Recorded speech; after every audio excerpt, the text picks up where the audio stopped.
nuestros antepasados, el bosque era el reino de lo mágico. Un lugar habitado por seres maravillosos y terroríficos. Criaturas que protegían su hogar de la amenaza de los hombres.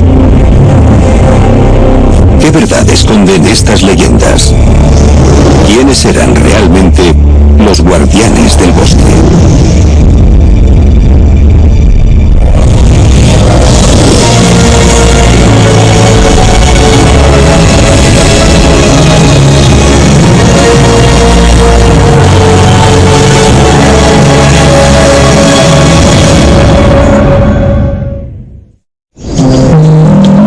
¿Por qué consideramos el bosque como el mundo mágico?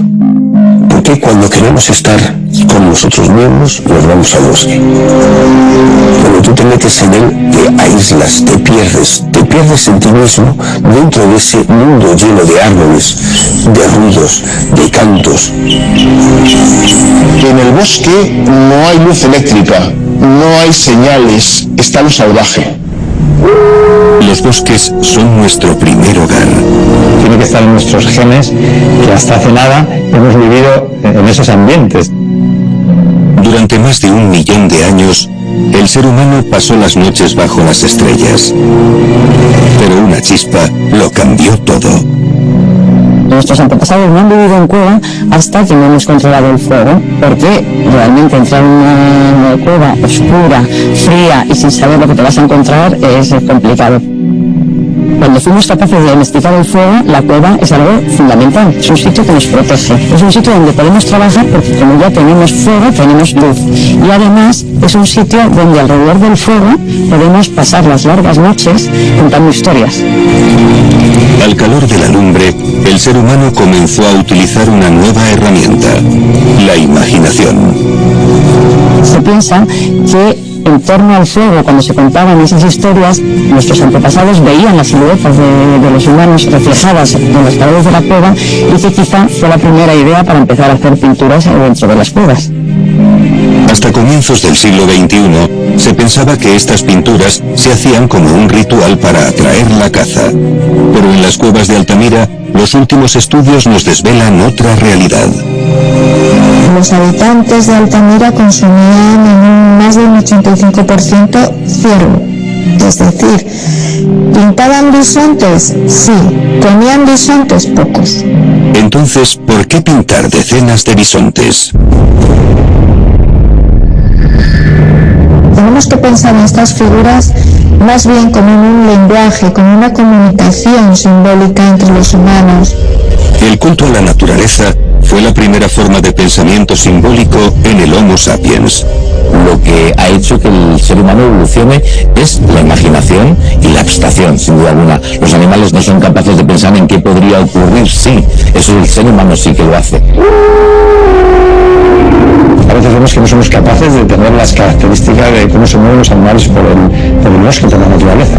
Entonces quizás surge el pensamiento de qué pasaría si fuéramos capaces de ser como los animales, ¿no? Al lobo se le ha rendido culto porque es un animal que se le teme, pero también es astuto, se mueve en la oscuridad, mucho mejor que nosotros. Hace 32.000 años, en el norte de Alemania, un hombre del Paleolítico talló una misteriosa figura en el colmillo de un mamut. Tiene la cabeza de un león macho con esa gran melena y el cuerpo de una persona. Es una de las esculturas más antiguas que se han encontrado. El planteamiento que se ha propuesto de qué significaría esa figura para esa sociedad se asocia de una forma también con un ser mitológico, una divinidad, una honra a ese enemigo que era el león. El hombre león es uno de los primeros vestigios de mitología que hemos encontrado. Pero no solo los animales eran objeto de culto. Para una cultura de tipo chamánica, el mundo estaba vivo, todo, desde una piedra hasta un ser humano. Y uno de los seres del mundo natural era considerado nuestro guía espiritual. Para todas las culturas ancestrales, en realidad el árbol es como un abuelo, un ancestro que nos está ofreciendo continuamente conocimiento, no solamente alimento, sombra, sino conocimiento. ¿Qué podían ver nuestros ancestros en los árboles para que los considerasen una fuente de sabiduría? Cuando descubres su armonía, su equilibrio, cómo han sido capaces de aguantar estoicamente las tempestades, los vientos, los huracanes, absolutamente todo lo más trágico, y ellos siguen allí impertérritos, ¿no? Te quedas fascinado. Son los seres vivos más longevos que hay en el planeta. A día de hoy, el récord del árbol con más edad del mundo tiene 5.067 años, es decir, nació antes que se construyeran las primeras pirámides de Egipto. Eran considerados el puente entre el cielo y la tierra. Los árboles se comportan como portales magnéticos, tienen una atracción muy especial con los rayos. Los primeros pueblos celtas que habitaron Europa vieron en los árboles el medio para conectar con el mundo mágico. La palabra druida quiere decir la cultura del bosque, la cultura del roble más concretamente. Sus ceremonias, sus trabajos mágicos eran en torno a los robles y las encinas. Los druidas son unos de los personajes más misteriosos de la cultura celta. Los dólmenes, repartidos por toda Europa, de su existencia. Pero ¿quiénes eran realmente? Eran consejeros, eran sabios y también eran sanadores incluso, es decir, conocían el poder de las plantas. En ese sentido los druidas eran unos líderes, no unos líderes guerreros, porque las tribus tenían sus propios jefes tribales, pero sí eran unos líderes en otro ámbito, ¿no? Era en un ámbito más espiritual, en un ámbito más sanador. Acudir al druida pues sería algo así como la última esperanza a veces de mucha gente a la hora de superar dificultades, problemas, enfermedades, lo que sería un psicólogo en nuestros tiempos, de darte seguridad y de superar ciertos problemas. En aquellos tiempos esa función seguramente la haría el druida. En estos pueblos, los druidas eran los guardianes de los árboles. Se castigaba a quienes maltrataran a los árboles, o les quitaran la corteza o les hicieran algo negativo sin una razón de ser. Estas prácticas escondían un fin que afectaba a la propia supervivencia de la tribu.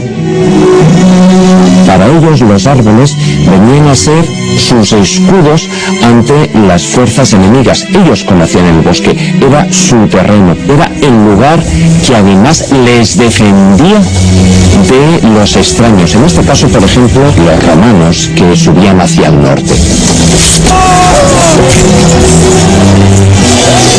Como elemento protector, no es de extrañar que se divinizaran esos bosques. Y no solo eso, sino que además en ellos habitaban una serie de seres que podían influir de una manera mágica en nuestras vidas.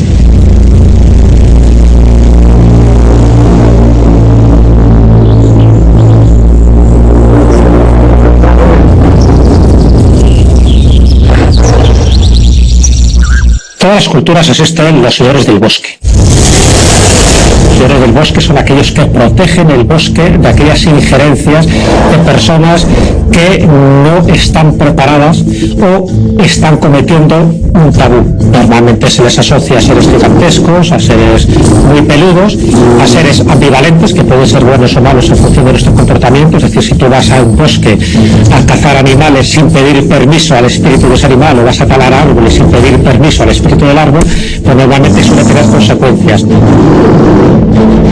Tenemos varios ejemplos. Los dos más representativos sería el Basajao dentro de la mitología vasca, junto con su partener, Abastandere, y por otra parte estaría el Musgoso en la mitología asturiana. Ambos tienen esas características de seres totémicos, de seres protectores, que si tú estás a bien con ellos, es decir, si entras en consonancia y en armonía con la naturaleza, nunca te va a pasar nada. Sin embargo, si eres un infractor de las reglas básicas, estos espíritus harán de las suyas y al final, como dirían en las películas mafiosas, todo parecerá un accidente. Para algunos expertos, el origen de estas criaturas míticas se remonta a la prehistoria. ¿De dónde puede proceder esta creencia? Pues evidentemente en algún tipo de especie humana que quedó anclada en alguna zona geográfica, normalmente aislada, en zonas montañosas, y de ahí luego se ha generado un poco el mito del hombre salvaje. En la actualidad, muchos antropólogos sostienen que estas leyendas son el fruto de un recuerdo impreso en nuestra memoria colectiva.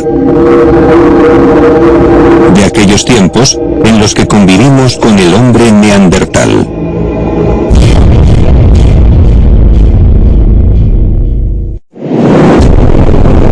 Hace 20.000 años, durante la última glaciación, los neandertales se extinguieron.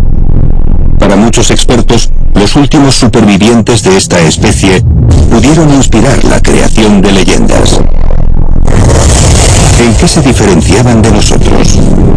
Los neandertales eran una especie mucho más robusta y nosotros tenemos un cuerpo mucho más grácil, mucho más esbelto, mucho más elevado. Y luego también las cabezas son muy diferentes. Por ejemplo, los neandertales tienen cabezas. Nosotros tenemos una cara mucho más recta, los neandertales la tienen más hecha hacia adelante, el hueso de las cejas es más proyectado. Los neandertales eran una especie más primitiva, pero también más evolucionada. Entierran a los muertos, tienen su simbolismo, su pensamiento abstracto, sus herramientas de piedra. A lo mejor hoy en día utilizar el término neandertal, más que un insulto, podría ser incluso hasta un halago. Estudios etnográficos apuntan a que la leyenda del Basajaun, la criatura poderosa que otorgó conocimientos al ser humano, pudo originarse de esta convivencia entre especies. Una convivencia que fue más allá de lo que pensábamos. Se ha descubierto que los Homo sapiens tenemos en torno al 1 y un 4% de ADN de origen neandertal. Tenemos sangre neandertal corriendo por nuestras venas. Rasgos como los ojos azules proceden de nuestro ancestro neandertal. El recuerdo de esta especie sigue vivo en nosotros, más allá de las leyendas. Las criaturas míticas son parte de la cultura de todas las civilizaciones del planeta. El mito es una respuesta a todos los planteamientos que nuestra razón no abarca a explicar. Todas las leyendas se organizan alrededor de una serie de seres mágicos que en un momento determinado representan todo aquello que nosotros no entendíamos. Ellos se repartían tanto en los bosques como en las aguas, como en las montañas. Los seres mitológicos se han alimentado de la incomprensión de las fuerzas de la naturaleza. La explicación es muy sencilla. Cuando viene una tormenta y te cae un granizo que te estropea la cosecha y la mies, en una época de superstición pura y dura, piensas que esa tormenta vienen cabalgadas por demonios atmosféricos que son caprichosos, porque justo cae la tormenta en tu pueblo, pero no cae en el pueblo de al lado. Pues a partir de ahí se empieza a crear toda una cosmovisión mágica de que las tormentas, es decir, el elemento aire, pues está gobernado y poblado por seres, algunos seres pacíficos, buenos, como pueden ser los silfos, pero otros seres no tan buenos, bastante oscuros, bastante perversos. En Asturias se les llama nuberos o nubeiros, pero también se les llama tronantes, en León se los llama los reñugueros, pero todos con las características muy similares. Seres oscuros, feos, con malas intenciones, que van a descargar el granizo, la tormenta, porque a lo mejor no se han comportado correctamente con estas divinidades. Cuando digo que no se han comportado es porque no han hecho las ofrendas necesarias. Los tempestarios serían seres humanos que se encargan de mediar para que estos demonios de las nubes, en lugar de caer en un determinado territorio, caiga en otro. Por eso estos tempestarios, que es el nombre genérico que se les daba, recibían una iguala, recibían una recompensa mensual para hacer su trabajo, y para eso tenían que utilizar distintos conjuros que iban desde el agua bendita hasta el taller de las campanas. Las campanas es un elemento que aleja a las tormentas. De hecho, a día de hoy los creyentes de viento siguen alejando con su sonido a los fantasmas, a los malos espíritus. Por otra parte, están hechas de hierro. El hierro es un material que también, según las tradiciones antiguas, es capaz de ahuyentar a los seres extraños, a los seres feéricos, a los elfos, a las hadas, a los duendes. El hierro era el arma del hombre para someter a la naturaleza. Las azadas, las hachas, eran las herramientas para moldear la tierra a voluntad. Pero había un lugar que el hombre no podía domesticar. Las montañas son el elemento inaccesible. Las montañas es lo que está más cerca del cielo, y en el cielo están los dioses que nos miran. En todas las culturas, los dioses están en las montañas, y si no hay montañas, como es en el caso de Mesoamérica o es en el caso de Egipto, se inventan, se construyen pirámides. Los griegos, padres de la mitología clásica, situaron a sus dioses en lo alto del monte Olimpo. En España, la veneración por estos lugares se ha mantenido sin importar las creencias.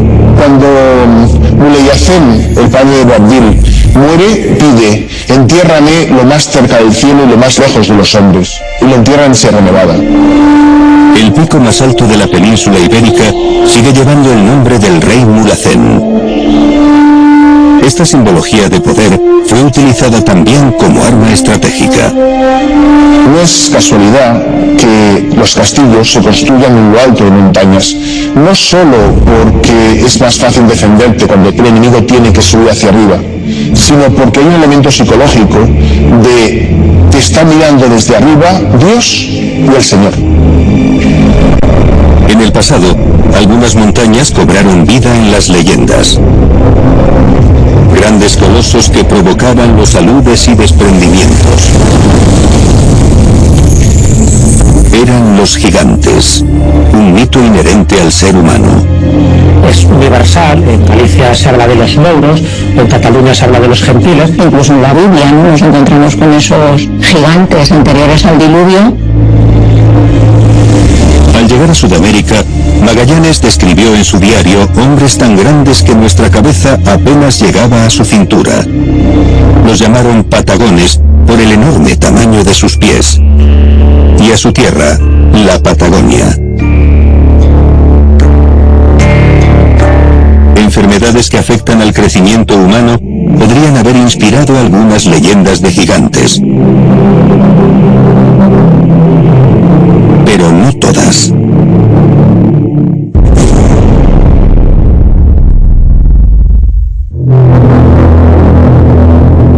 Los cíclopes eran unos gigantes de carácter testarudo, con muy mala leche, y que tenían la particularidad de tener un solo ojo. Los primeros cíclopes aparecen en la mitología griega. Fueron gigantes antiquísimos, anteriores a los 12 dioses del Olimpo. Se atribuye a estos primeros cíclopes la fabricación de las armas de estas primeras divinidades: el rayo de Zeus, el casco de la invisibilidad de Hades y el famoso tridente de Poseidón. Estos cíclopes, que viven en cuevas, se cree que en la zona de la isla de Sicilia, son caníbales. En la Odisea, Homero narra el encuentro entre Ulises y su tripulación con estos seres terribles. Llegan a una isla que está habitada por cíclopes, a los que se tiene que enfrentar clavándoles una daga en el ojo para dejarlos ciegos. Los griegos creyeron que en algunas islas estos seres existían. Una de las teorías que explicaría el mito de los cíclopes se basa en unos elefantes enanos que vivían en las islas griegas. Hay un proceso que se llama enanismo insular, pues esos elefantes, que eran descendientes de elefantes continentales más grandes e incluso mamuts, pues se empequeñecieron y luego se extinguieron. Esta especie de elefantes desapareció hace 12.000 años, pero sus restos sobrevivieron el paso del tiempo. Gruesos cráneos parecidos a calaveras con un solo ojo en la frente. En realidad no es un ojo, es donde se asienta la trompa. Y ese agujero lo que hace es administrar todos los nervios, toda la sangre, toda la sensibilidad a la trompa. Cuando los griegos vieron esos cráneos, pensaron que era la cuenca orbitaria de un cíclope. No obstante, existen cráneos de un solo ojo que sí pertenecen a humanos. El cíclope es una malformación congénita grave que consiste en que el paciente posee una única órbita ocular. Y este ojo en la frente no es el único rasgo fuera de lo normal. Los bebés que nacen afectados por esta enfermedad nacen con malformaciones, tienen una nariz muy poco pronunciada y además tienen una serie de trastornos tanto físicos pero sobre todo también psíquicos. La ciclopía es mucho más habitual de lo que podemos pensar. 1 de cada 200 abortos espontáneos son debido al espectro de estas malformaciones faciales. Los pocos que sobrevivían al parto solían ser vistos como seres monstruosos. El mito de los cíclopes evolucionó en otras criaturas míticas. También otros seres como pueden ser los trolls, como pueden ser los orcos, el mendigo americano. También podríamos encontrar una cierta relación con los cíclopes, ¿no? Por ejemplo, pues en ese aspecto del canibalismo. El canibalismo es uno de los rasgos más repetidos en estas criaturas. Seres violentos que se alimentan de carne humana. ¿De dónde proceden estas leyendas? Para encontrar respuestas, hemos de retroceder 500.000 de años. En la Sierra de Atapuerca se ha descubierto uno de los casos más antiguos de asesinato. El caso de violencia sí que nos ha llamado la atención y que se está estudiando todavía es el cráneo 17 de Homo heidelbergensis. Hemos visto un par de fracturas que parecen corresponder como a 2 impactos realizados por la misma piedra, porque la fractura es muy similar. Pero al estudiar minuciosamente los restos, los arqueólogos descubrieron algo sobrecogedor. Veíamos un montón de marcas de corte porque habían sido descuartizados y por lo tanto comidos, es decir, es el primer vestigio de canibalismo entre los humanos. Pero no es único, ¿no? Ya se sabe que está desde luego entre neandertales en otras especies y también tenemos ejemplos bastante recientes de nosotros mismos cuando tenemos necesidad, somos capaces de comernos a nosotros mismos.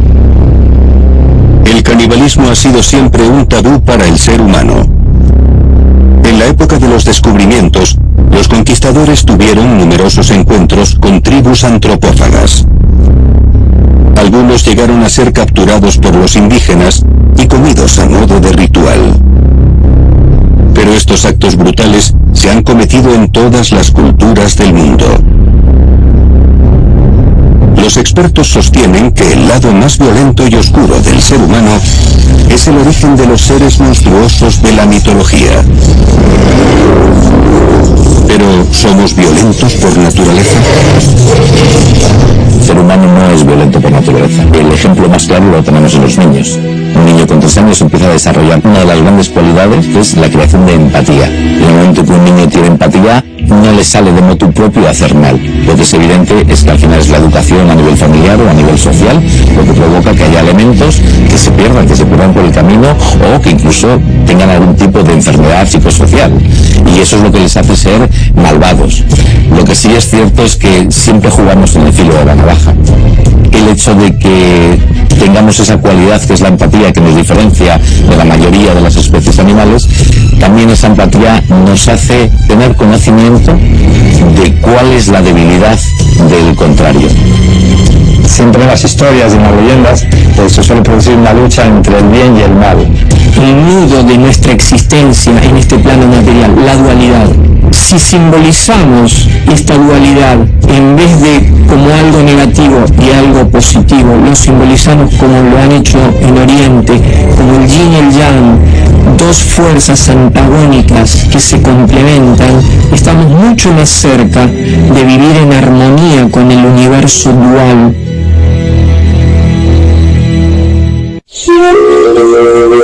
No todas las criaturas del bosque son amenazantes. Algunas están aquí para ayudarnos.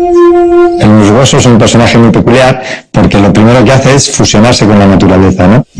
Lleva una chaqueta de musgo seco y anda por los bosques. Se dice siempre que el Musgoso es un personaje también muy querido. Con su flauta lo que hace es avisar a las gentes de los peligros. Un lobo puede ser un peligro, un oso puede ser un peligro, efectivamente una tormenta también puede ser un peligro que te pilla en el bosque y te puedes encontrar indefenso. ¿Cuál podría ser el origen de esta criatura mitológica?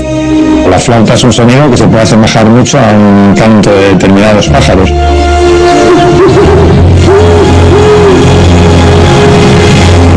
Las aves son unos animales muy sonoros. Cuando sienten que hay peligro utilizan alarmas porque muchas veces también son muy sociables. Forman grupos, forman bandadas, forman unidades familiares que se avisan entre ellos en caso de peligro. Y en la naturaleza, nada funciona por separado. Las aves se alertan entre sí, pero también alertan a los animales del bosque. Cuando un arrendajo se pone a gritar en el bosque, los corzos saben que está ocurriendo algo. Los seres míticos del bosque tocaban la música de la naturaleza, una música con propiedades mágicas. Los faunos alteraban el crecimiento de las plantas con su flauta. La mayoría de los seres protectores de la naturaleza tienen su propio instrumento que tocan. Todos conocemos la flauta de Pan. Esa flauta de Pan que aparece en todos los mitos griegos ya se utilizaba en las tribus precolombinas. Los últimos descubrimientos arqueológicos han fechado el origen de estas flautas mucho antes de lo que pensábamos. Tienen una antigüedad de unos 38.000 años más o menos en el yacimiento de Holefels y son 8 flautas hechas en huesos de aves, ya que están locos y aprovechaban pues esa oquedad para hacer agujeros y luego pues generar esa música. Hay algunas que tienen incluso la boquilla perfectamente tallada, incluso 4 o 5 agujeros, es decir que han sido verdaderamente instrumentos fabricados. La Venus de Lusel, uno de los primeros seres míticos de la humanidad, se encuentra tocando un instrumento de viento. Las culturas chamánicas de todo el mundo han utilizado la música para comunicarse con la naturaleza. Se inspiraban en el sonido del río, en el sonido del viento, en la representación de las olas del mar. La naturaleza, toda la naturaleza es ritmo. Siempre vas a ver que existe una música, un ritmo. La hierba cuando se mueve crea un ritmo, los árboles cuando se mueven crean un ritmo. Es decir, todos somos ritmo. Desde las primeras civilizaciones, la música fue un elemento fundamental de la mitología. Y tenía una flauta, Apolo tenía una cítara. Y esta conexión entre mitos y música alcanza su propio significado. La música, concretamente, es una palabra griega. Significa el arte de las musas. Las musas eran seres divinos, espirituales, que tenían el poder de otorgarnos esa gracia, la gracia de las artes. Para los griegos, la música era un regalo de los dioses para soportar la dura vida en la tierra. La generación de vibración que tiene la música hacía que el hombre conectara con su yo interno, con su Dios más íntimo, más personal, a través de esa parte espiritual que todos tenemos dentro de cada uno, e inspirados por las musas, a través de la música, encontrábamos pues esa conexión con las divinidades y nos daban fuerza, nos daban sabiduría. Durante siglos, la música ha sido considerada un medio para conectar con lo sagrado. Las danzas sufíes se siguen realizando para unir al ser humano con su naturaleza divina. ¿Qué secretos esconde este arte? La percusión sobre los tambores es uno de los mejores medios para conseguir un estado alterado de conciencia. Pero también incluso te puede producir modificaciones fisiológicas. Sanar por medio de la percusión. Todo eso se consigue porque nosotros somos ritmo. Y nuestros ritmos se modifican en un momento determinado con los ritmos externos. En todo el planeta se han utilizado danzas rituales para trascender los límites de la naturaleza humana. Intentaban con ese tipo de secuencias entrar, lo que llamamos un poco en trance. Estos ritos nos conectaban con la energía de la Madre Tierra. La piel del tambor representa el mundo, y sobre este mundo, tú al percutir, al golpear, das el ritmo de la vida. Los efectos que produce la música nos siguen pareciendo algo mágico. Llevamos esa necesidad de ritmo en lo más profundo de nosotros. El primer problema del niño cuando nace es que le da el silencio. ¿Por qué los niños siempre están deseando agarrarse al pecho de la madre para recuperar ese ritmo interno que tenía en el tiempo del útero? Y el poder de la música no solo creó mitos, también ayudó a difundirlos. El rabel se tocaba y se iban cantando coplas, y se iban cantando historias, y se iban transmitiendo las televisiones a través de la música.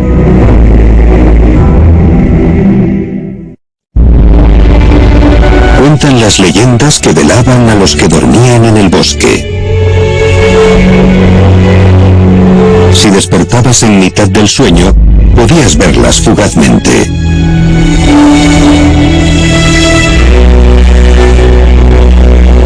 Son las hadas, los seres más bondadosos de la mitología.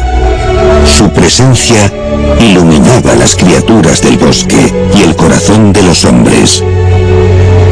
¿Qué eran realmente estos seres mágicos? Están muy vinculadas a lugares donde el hombre aún no ha construido, donde no ha entrado a contaminar. Las hadas, de una forma muy genérica, serían los espíritus femeninos de la naturaleza. Cuando hablamos de espíritus femeninos, porque se manifiestan el aspecto femenino, porque todo este tipo de seres son proteicos, quiere decir que pueden cambiar de forma a voluntad. En la mitología, la magia más pura se encarnaba en el espíritu de estas mujeres. Pero, ¿por qué mujeres? Para los animistas, el planeta Tierra tiene una conciencia. Por ejemplo, los incas y los aymaras lo llaman Pachamama, que es la Madre Tierra. Madre Tierra o Gaia incluso para los griegos.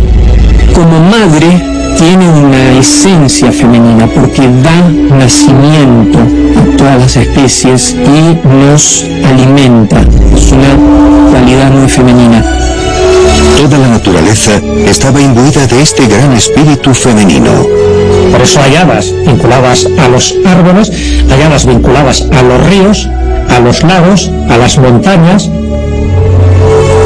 Si son hadas de los bosques o de los árboles, serían las dríadas. Si hablamos del agua dulce, serían ninfas. Y si hablamos de lagos, por ejemplo, serían ondinas. Y de entre todas las hadas, una de ellas fue la más querida entre la gente. Ya las hadas tienden a tener un sentido de bondad. En el caso de la Anjana, es el personaje bondadoso por excelencia de la mitología.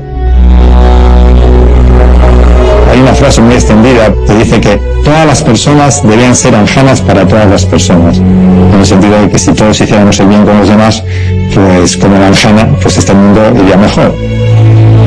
Los expertos sostienen que estos seres representan los aspectos más positivos de la condición humana, un ejemplo de lo que todos deberíamos ser.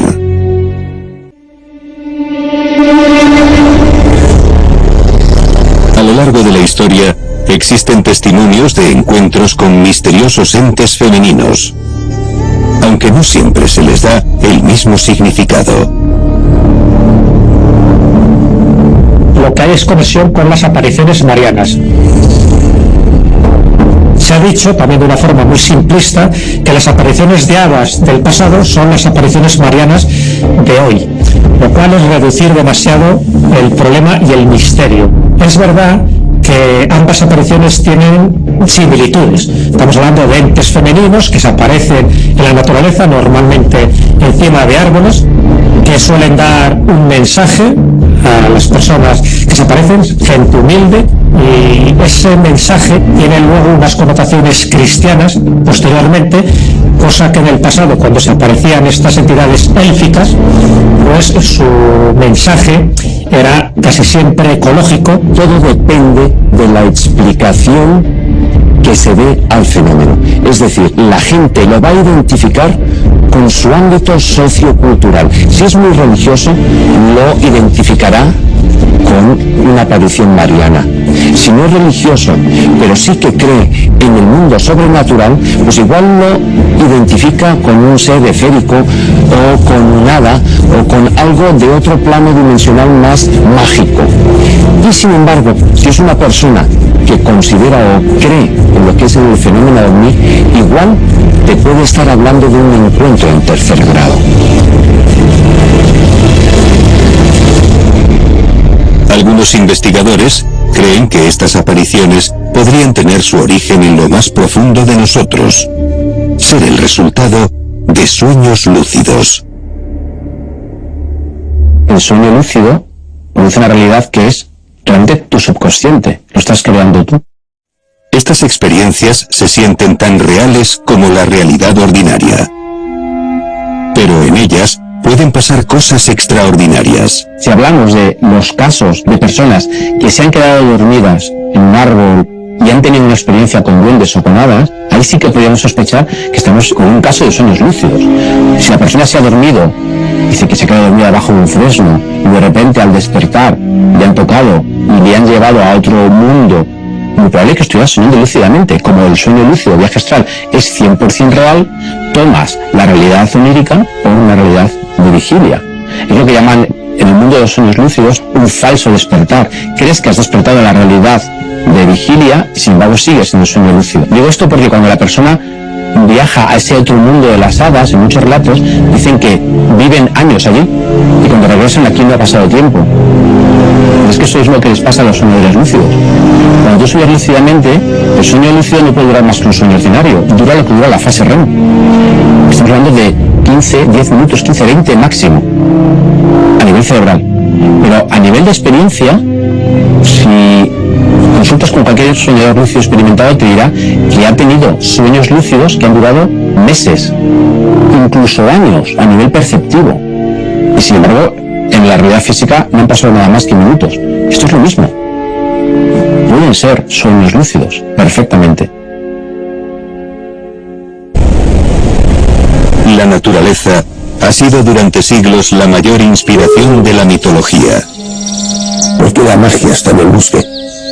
Porque en sí es la representación de la vida por encima de todo. La magia es vida y el bosque, por encima de todo, siempre ha sido vida. Hasta la más mínima de hierba que mires está viva.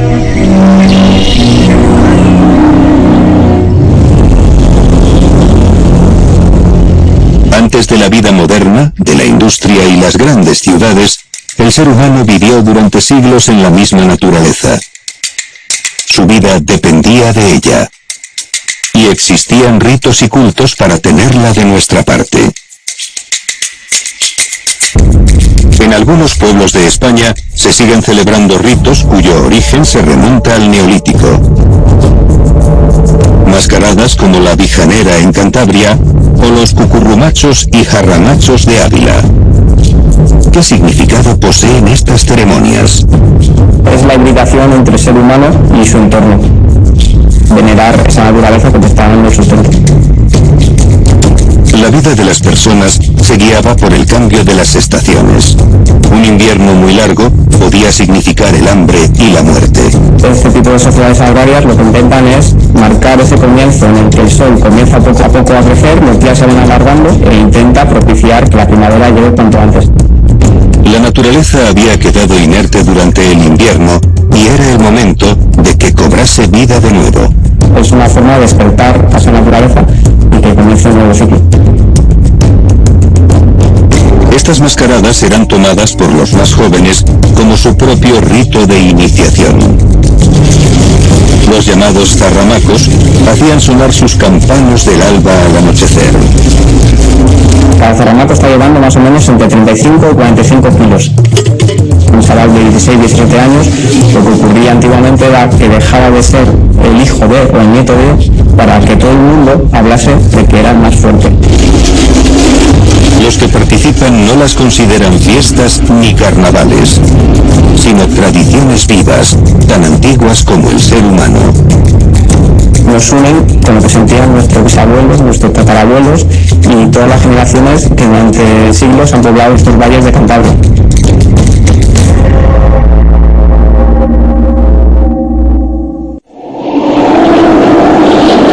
¿Pero qué esconden estos ritos? ¿Cómo es posible que hayan sobrevivido hasta la actualidad? Cuando te ponen la máscara, no eres la persona que eres el resto de 364 días al año, sino que en cierto modo te transformas. El oso nuestro, por ejemplo, es blanco. No tiene que parecer un oso de verdad, sino que quien va dentro cree que es un oso.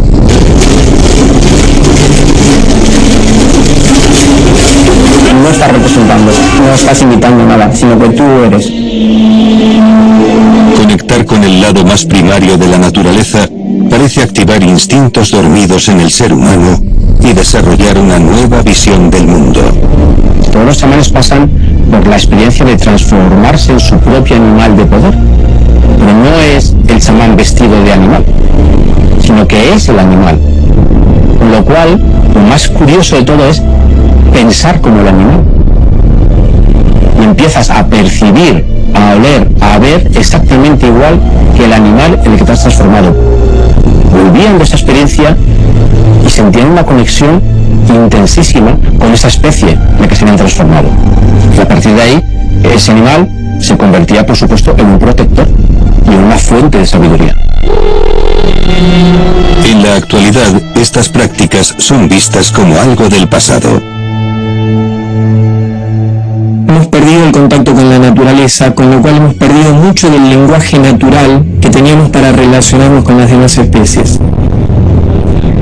Para muchos expertos, esta desconexión con el mundo natural podría volverse en nuestra contra. El cambio climático no es una alarma, el cambio climático es una realidad absoluta. La naturaleza como enemigo podría ser lo peor que le podría ocurrir al ser humano.